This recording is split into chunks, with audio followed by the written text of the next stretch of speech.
नमस्कार। चौथा पाया में आपका स्वागत है। सत्ता के गलियारों में इन दिनों खूब गहमा गहमी, अटकलें और चर्चाएं हैं। और चर्चाएं जब राजस्थान की हो तो वो विशेष हो जाती है। वो विशेष क्यों हो जाती है, उसके भी कई कारण हैं कि अभी बड़ी एक महत्वपूर्ण जिम्मेदारी जो है वो राजस्थान के कंधों पे आने की बात भी हो रही थी। उपराष्ट्रपति जो जगदीप धनखड़ उन्होंने पद से इस्तीफा दिया वो राजस्थान से थे। अब भारतीय जनता पार्टी के राष्ट्रीय अध्यक्ष का चुनाव होना है तो उसमें भी राजस्थान पर नज़र है।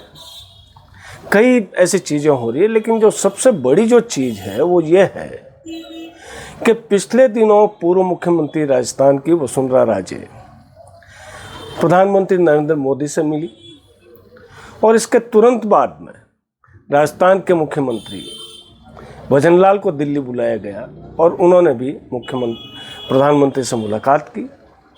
और इसके बाद में उनके 3 चक्कर तो अब तक दिल्ली के हो चुके हैं।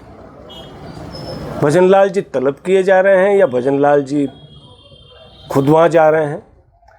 आधिकारिक तौर पे तो यही कहा जा रहा है कि वो राजस्थान की विभिन्न योजनाओं और विकास योजनाओं के मुद्दों पर प्रधानमंत्री से मिले। उन्होंने अपने कामकाज के बारे में बताया और मंत्रियों के साथ में जो मुलाकात है वो राजस्थान की योजनाओं को लेकर हो रही है। लेकिन सत्ता के गलियारे में जो अंदर की खबर है वो खबर कुछ और इशारा करती है। हालांकि पिछले 2-2.5 महीने से एक बात चल रही है कि जो केंद्र की मोदी सरकार है वो मुख्यमंत्रियों के कामकाज की जो समीक्षा कर रही है, उस समीक्षा में भजनलाल की सरकार के काम से प्रधानमंत्री और गृह मंत्री दोनों ही संतुष्ट नहीं हैं। ये गलियारों की चर्चा है। लेकिन ये उस वक्त जब चर्चा हो रही थी जब इतना ज़्यादा बवाल नहीं था। लेकिन जब से जगदीप धनखड़ ने उपराष्ट्रपति पद से इस्तीफा दिया उसके बाद से एक अलग तरीके की राजनीतिक स्थिति दिल्ली के सत्ता के गलियारों में बनी हुई है। अभी संसद का मानसून सत्र भी चल रहा है और प्रधानमंत्री इस दौरान चूंकि संसद में रहते हैं तो कई राज्यों के मुख्यमंत्री, मंत्री, नेता उनको मिलने का एक मौका मिलता है। लेकिन इन मुलाकातों में सबसे अहम मुलाकात जो है वो वसुंधरा राजे की मुलाकात को क्यों माना जा रहा है। कई तरीके की अटकलें जब से वसुंधरा राजे मिल के बाहर निकली है। उसी दिन पहली एक खबर आई थी कि वसुंधरा राजे की जो बॉडी लैंग्वेज है वो बहुत कुछ कह रही है। वो बहुत प्रसन्नचित्त मुद्रा में प्रधानमंत्री से मिलकर बाहर निकली। तो जो प्रसन्नचित्त मुद्रा है उस प्रसन्नचित्त मुद्रा के मायने क्या हैं इस पर हमने पहले भी बात की थी। लेकिन अब बात ये आ रही है कि जो 2 महीने पहले, 2.5 महीने पहले जो मुख्यमंत्री भजनलाल शर्मा को बदलने की बात हो रही थी, अब सारा जो चर्चाओं का इर्द गिर्द जो है वो इसी के इर्द गिर्द है कि भाई क्या वास्तव में भजनलाल शर्मा को हटाया जा रहा है। बहुत आसान नहीं है ये, और इस बारे में कोई कयास लगाना भी ठीक नहीं रहेगा। लेकिन अटकलें हैं, अटकलों का क्या। वसुंधरा राजे ने ही पर्ची खोली थी भजनलाल शर्मा के नाम की और उस वक्त जो उनका चेहरा था वो देखने लायक था कि जैसे ही राजनाथ सिंह ने उनको पर्ची थमाई उन्होंने खोल के देखी और उनका जो रिएक्शन था कि ये क्या। इसका मतलब ये हुआ कि जिस तरीके से भजनलाल शर्मा को बनाया गया उसका आभास तक वसुंधरा राजे को नहीं था। पूरा राजस्थान और देश की राजनीति के बड़े बड़े सियासी पंडित वो ये मान के चल रहे थे कि राजस्थान में भारतीय जनता पार्टी की सरकार बन रही है तो वसुंधरा राजे ही मुख्यमंत्री होगी। लेकिन ये मिथक नरेंद्र मोदी और अमित शाह की जोड़ी ने तोड़ दिया। तब से लेके वसुंधरा राजे कई बार जो है वो उन्होंने अपना जो मन की बात है वो संकेतों में व्यक्त भी की।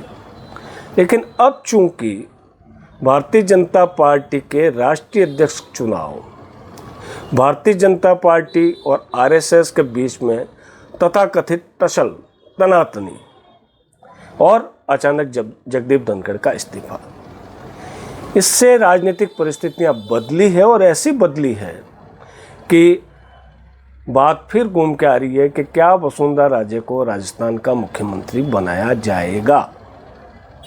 और अगर उन्हें मुख्यमंत्री बनाया जाएगा तो जाहिर है भजनलाल शर्मा को हटाया जाएगा। इस बात को तो सत्ता के गलियारों में सभी मानते हैं कि भजनलाल शर्मा के कामकाज से जो है वो पार्टी का केंद्रीय नेतृत्व जो है वो संतुष्ट नहीं है। लेकिन जो दिखता है राजनीति में वो कभी होता नहीं है। तो इस बात को लेके आज हम चर्चा कर रहे हैं कि क्या भजनलाल शर्मा की कुर्सी बचेगी या जाएगी। एक बहुत साफ बात है, दिल्ली में जब हम बात करते हैं तो एक चीज़ सामने आती है कि विकल्प क्या। वही बात जब चुनाव आते हैं और नरेंद्र मोदी सामने होते हैं तो जनता पूछते हैं विकल्प क्या। अब वो सवाल जो है वो भारतीय जनता पार्टी के आला कमान को सुनना पड़ रहा है कि अगर भजनलाल शर्मा को बदलना है तो विकल्प क्या। और विकल्प के रूप में अगर देखा जाए तो नाम आता है वसुंधरा राजे का। और वसुंधरा राजे को नरेंद्र मोदी अगर बनाना होता तो पहले बना देते हैं। लेकिन जैसा मैंने कहा कि अब परिस्थितियां बदली है, उन परिस्थितियों में कुछ भी हो सकता है। तो वसुंधरा राजे को जो ऑप्शन है उसके सामने कई अटकलें ये भी है कि उनको उपराष्ट्रपति पद का प्रत्याशी बनाया जा सकता है। एक ऑप्शन ये भी है कि मैं जो संघ ने नाम फेंका था संजय जोशी या वसुंधरा राजे राष्ट्रीय अध्यक्ष के रूप में, तो वसुंधरा राजे के नाम पे नरेंद्र मोदी तैयार हो गए हैं। और तीसरा ऑप्शन है राजस्थान। इस बात में आप ये देखिए कि ये चर्चाएं कई तरीके से होती है। विपक्ष के लोगों ने भी, पूर्व मुख्यमंत्री अशोक गहलोत ने भी ये कहा कि भजनलाल शर्मा को हटाने की साजिश हो रही है। तो उन्होंने एक तरीके से तालाब में एक पत्थर फेंका था कि क्या बुलबुले उठते हैं। बुलबुले उठे, लेकिन इस बात का जवाब उस वक्त भी नहीं मिला कि क्या उनको हटाया जा रहा है या नहीं हटाया जा रहा है। और वो जवाब आज भी नहीं है। लेकिन सब लोग ये मानते हैं कि काम से संतुष्ट नहीं है। लेकिन वही बात, यक्ष प्रश्न यही कि विकल्प कौन।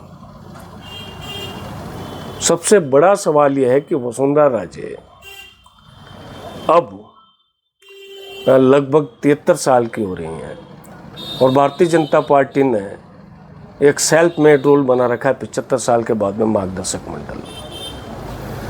तो उन्हें सम्मानजनक विदाई देने के हिसाब से माना भी जा सकता है कि अगर राष्ट्रीय अध्यक्ष पद पे वसुंधरा राजे को नहीं चुना जाता है या वो उनकी पसंद नहीं होते हैं केंद्र की, या उपराष्ट्रपति पद का उन्हें प्रत्याशी नहीं बनाया जाता है, तो फिर बात फिर राजस्थान में आके अटकेगी।